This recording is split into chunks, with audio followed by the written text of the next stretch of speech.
Salut à tous, bienvenue sur Garage Bagnole et Rock'n'Roll. Aujourd'hui, je résous le problème de voyant ABS de la Twingo.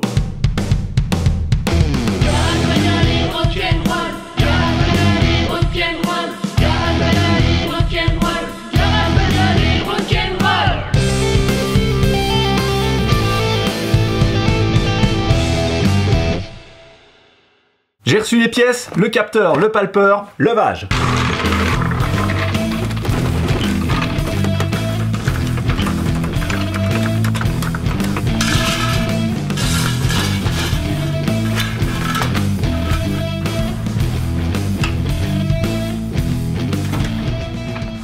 Je vais dévisser l'écrou de cardan et je vais utiliser ma clé à choc pour ça. Si vous avez des outils manuels, laissez la roue sur le sol, ce sera plus facile pour le dévisser. WD-40isation. Et là j'utilise une douille spéciale choc de 30 mm.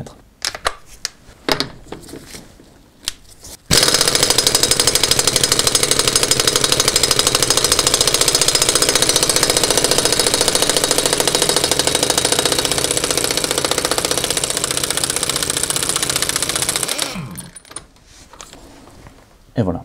Et le compresseur ne s'est même pas mis en route. Et maintenant je démonte la roue.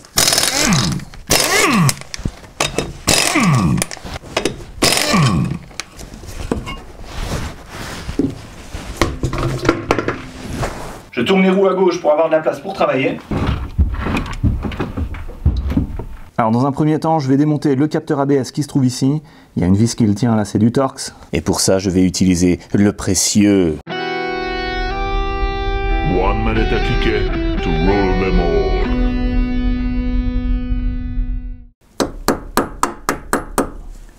Essayer de décoller la rouille.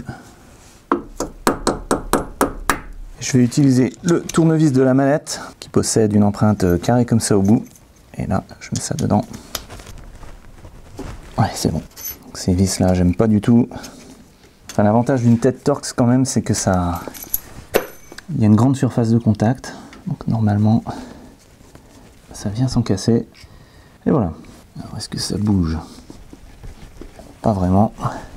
Donc là, il y a tout eu. Hein. Il y a la boue, la rouille, le cocktail gagnant pour souder tout ça.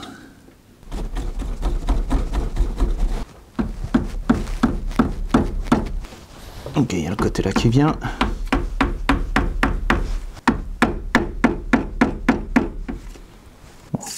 WD-40.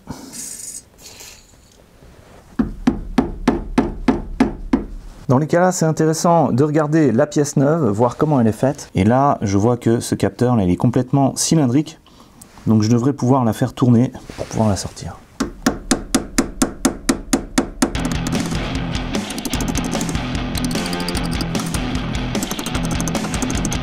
Ok, encore plus de WD-40.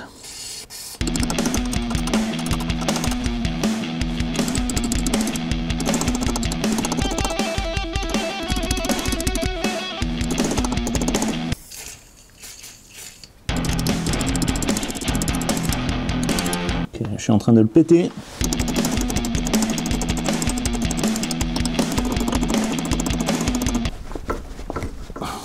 Donc là, c'est la lutte contre 15 ans de soudure.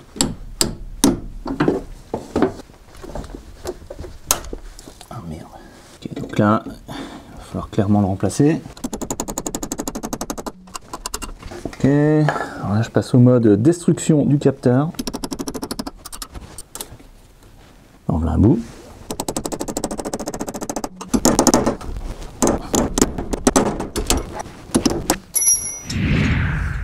Vous vous rendez compte que ce que je suis en train de faire là, ça ne mène à rien du tout. Donc ce que je vais faire, c'est que je vais démonter l'ensemble moyeu porte-moyeu pour aller travailler sur l'établi. Et là, je devrais pouvoir extraire ce capteur ABS. Dans la vidéo du changement de roulement à billes, que je vous mets ici dans une petite fiche en haut à droite, je vous ai montré dans les détails comment faire ça. Donc là, je vous le passe en accéléré.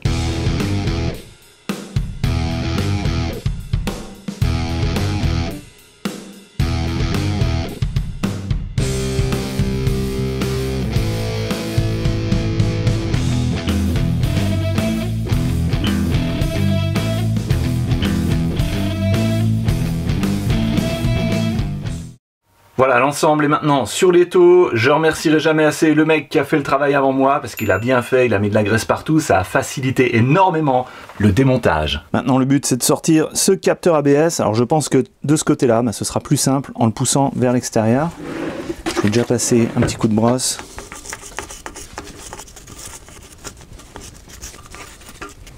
Et de la WD-40. Puis là je vais y aller carrément au marteau et au burin.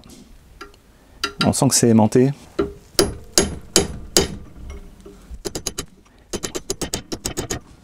Génial, il n'y a rien qui bouge. J'essaye en plaçant une douille à choc sur le capteur.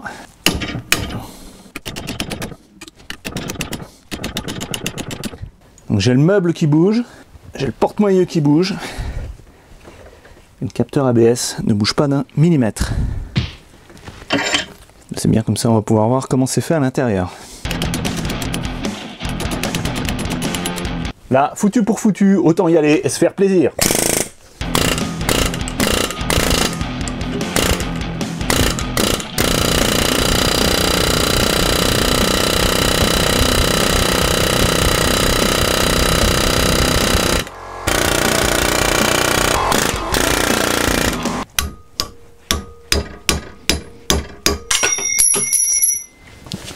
C'est normal.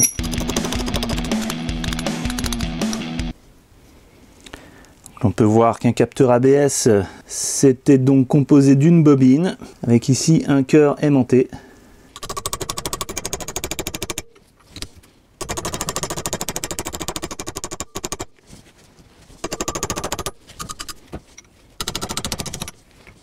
Donc ça vient par petits bouts.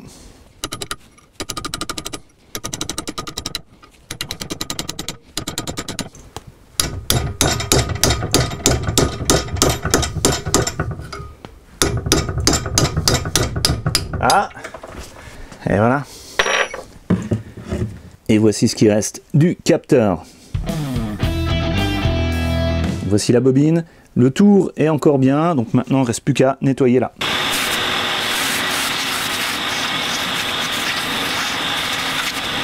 Maintenant il faut que je nettoie correctement l'intérieur du logement du capteur ABS ici, enlever toute la rouille. Pour ça je vais utiliser mon assortiment de brosses avec ma perceuse. Et je vais prendre une brosse à poil dur, donc une de celles-là. Je sais si ça va tout bien. Hop.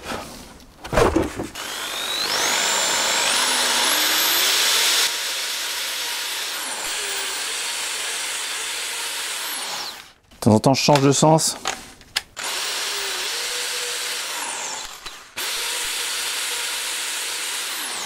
Bon, le résultat est pas trop mal, mais il reste encore des bosses de rouille là. Donc là, je crois que j'ai pas d'autre choix d'y aller à la lime.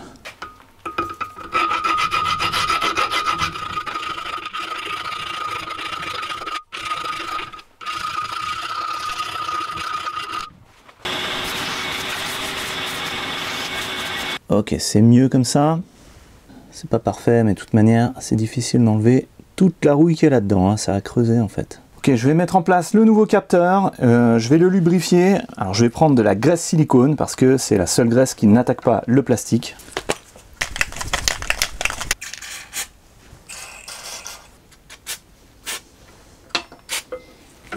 Ok, alors est-ce que ça rentre? Normalement ça devrait rentrer tout seul. Il ne devrait pas y avoir besoin de forcer. Et là, il y a besoin de forcer. Ah non, finalement, en tournant un peu, ça passe. Et juste à la fin, le capteur est plus épais. Bah non. Faut qu'il vienne maintenant.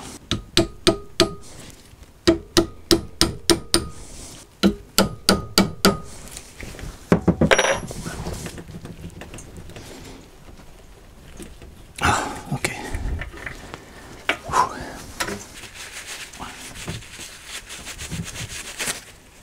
Ok, je vais limer plus.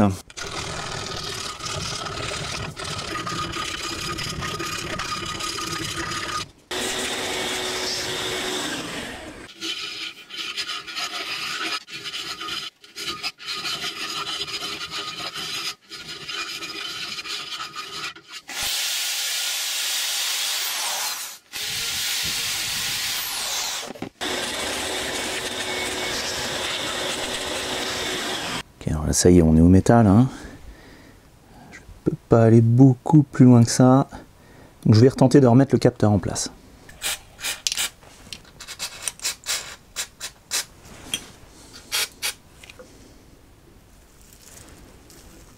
Voilà.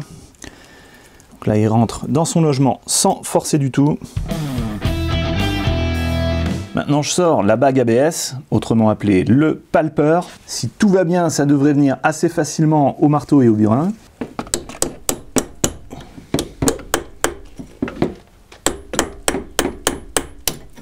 Voilà. Pour une fois, c'est bien passé. Ah, regardez. Regardez-moi ça. Est-ce que vous voyez ce que je vois ici? Donc c'est pas à l'endroit où j'ai frappé. Hein. Voilà, ce palper ABS était cassé. Donc là, je pense qu'on a trouvé l'origine de la panne. Maintenant, nettoyage. Il faut bien nettoyer l'endroit où la nouvelle bague va venir se placer. Et là, vu comme c'est rouillé, je pense que j'aurai besoin d'un petit peu plus qu'un coup de brosse. Parce que voilà, la brosse ça a tendance à lisser la rouille.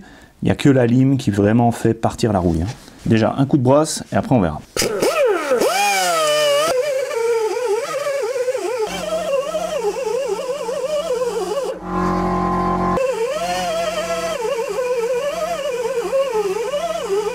Alors, je ne sais pas si vous arrivez à voir, mais là, ici, il y a une grosse bosse de rouille.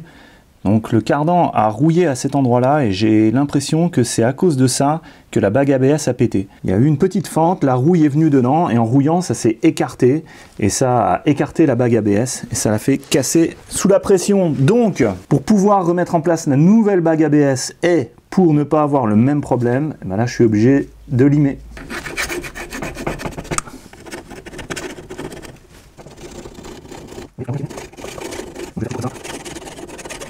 Il n'y a vraiment que ça d'efficace contre la rouille.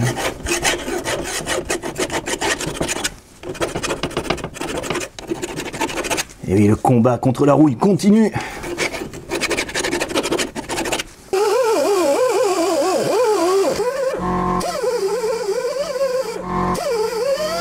Bon, je vais présenter le nouveau palper. Pour voir un petit peu comment ça se passe, s'il rentre tout seul ou s'il faut forcer. Normalement, il faut forcer un peu. Et avant toute chose, je vérifie que c'est bien le même nombre de dents. Donc là, on est bon. Alors, okay, il va falloir forcer pour le faire rentrer. Ce qui n'est pas une mauvaise chose en soi. Alors maintenant, je me pose la question, vu que là, c'est à nu, ça va rouiller de nouveau très vite. Alors qu'est-ce que je fais? Est-ce que je mets de la graisse ou pas? Est-ce que ça va tenir même s'il y a de la graisse? Je pense que oui. Donc je mets une fine pellicule de graisse. Ok, ça ira pas plus bas. Et donc comme d'habitude, j'y vais au doigt.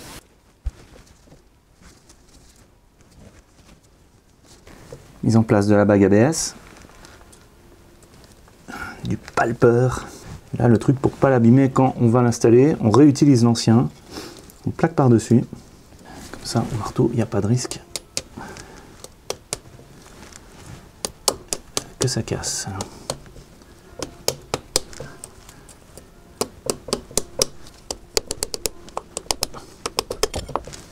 Ah, et on avance comme ça, doucement.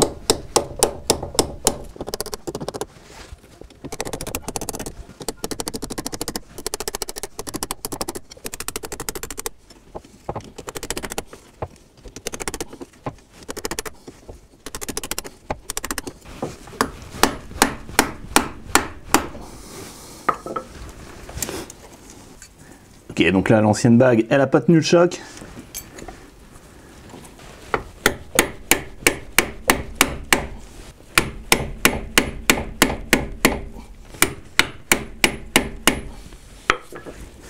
Donc ça commence à devenir bon, j'y suis presque. Il reste allez, 1 mm.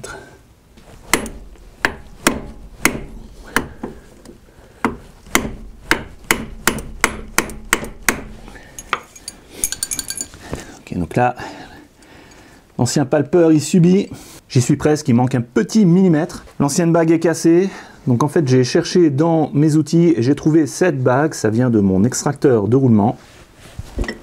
Donc, elle se place correctement sur la nouvelle bague et il y a assez de jeu, elle ne va pas venir se coincer dans le cardan. Donc je vais l'utiliser comme point d'appui pour taper dessus.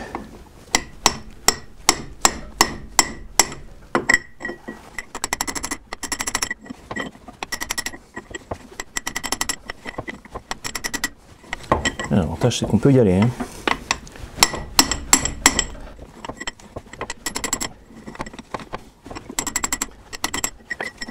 Ça commence à être pas mal. Je veux voir la graisse ressortir là. Ok, il faut que je fasse gaffe à ce que ça ne se barre pas. Ce serait dommage de péter le nouveau palpeur. Il y a le côté là encore qui a du mal. Hein. Bon, ça m'a l'air d'être pas mal là. Encore un petit coup là. Donc là on voit bien la graisse est ressortie. Ça veut dire qu'on est au taquet. Voilà, il n'y a plus qu'à tout remonter maintenant.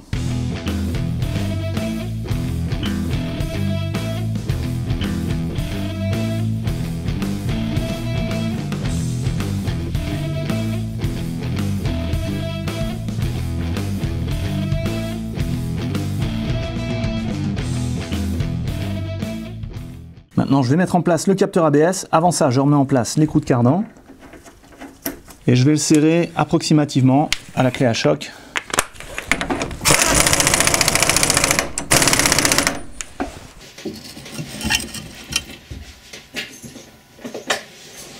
Alors, je place le capteur dans son logement. Et tout de suite, je tourne pour sentir si ça frotte le palpeur ou pas. Là, on est bon. On voit que l'anneau palpeur est bien centré dans le trou. Donc c'est bon, je serre la vis de maintien. Dans la dock, je n'ai pas trouvé de couple de serrage, donc je vais mettre 20 Nm pour une petite vis comme ça, ça devrait aller.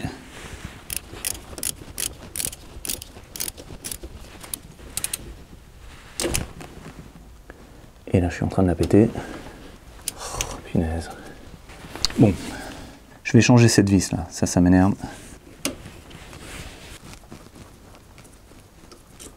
Alors j'ai trouvé une vis de remplacement à tête standard, 6 pans hexagonale. Ça fera aussi bien le travail.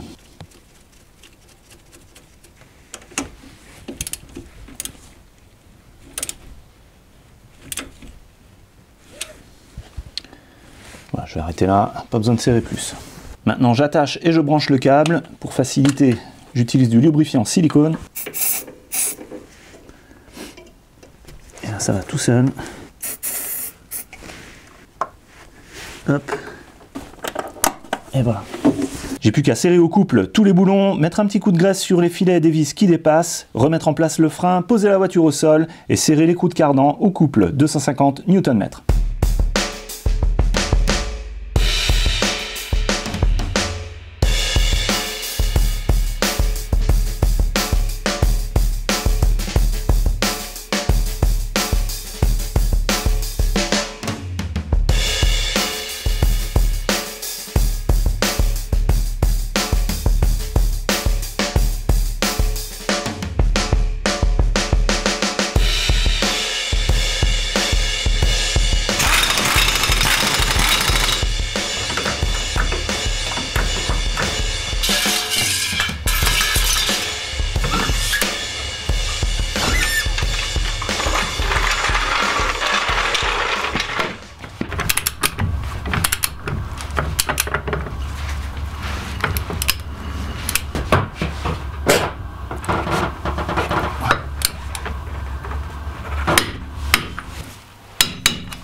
Voilà, je sais pas pour vous, mais alors moi je suis très impatient d'aller l'essayer sur route. C'est parti.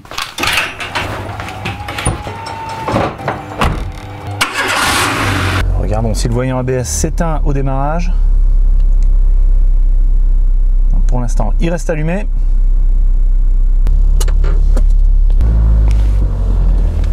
Okay, je sors du garage.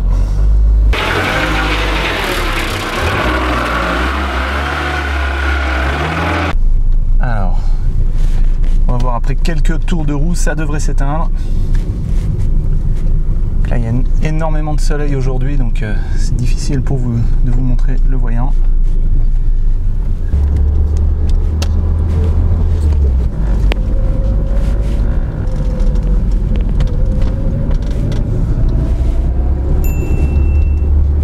Ok, ça s'est éteint. Maintenant, espérons que ça ne va pas se rallumer tout de suite. Et dans l'idéal, il faudrait que ça ne se rallume pas du tout. Donc voici le kilométrage actuel. Je vais rouler 10 ou 20 km et puis on verra si le voyant se rallume ou pas. Me voilà de retour. J'ai fait un petit peu moins de 20 km. Et le voyant ABS est toujours éteint.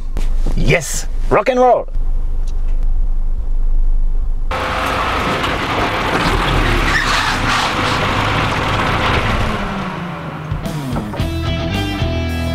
Et voilà, un problème de plus de résolu. Au final, c'était bien ce palpeur ABS qui était défaillant. Vous avez vu qu'il était fendu. Si d'aventure j'ai un problème similaire, je change d'abord le palpeur et je regarde si le voyant est toujours allumé. Et si c'est le cas, je change aussi le capteur.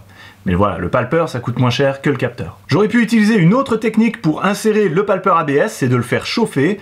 En l'amenant à 200-300 degrés, il se dilate, il devient donc un diamètre plus grand, et c'est plus facile pour le mettre sur le cardan. Si vous comptez utiliser cette technique, pensez à vraiment bien nettoyer, à carrément limer le cardan à l'endroit où le palpeur va venir se loger, parce que s'il reste des bosses dues à la rouille, quand le palpeur va se refroidir, il va se rétracter, donc son diamètre va se réduire. Et s'il y a effectivement des bosses, eh bien, il va y avoir une pression énorme exercée sur le palpeur, il risque de se fendre directement. Voilà un problème de plus sur la Twingo de résolu. Comme d'habitude, dites-moi ce que vous pensez de tout ça en dessous en commentaire. Je vous laisse dans la description les liens vers les outils et les produits que j'ai utilisés dans cette vidéo. Je vous dis à la prochaine sur Garage Bagnole et Rock'n'Roll.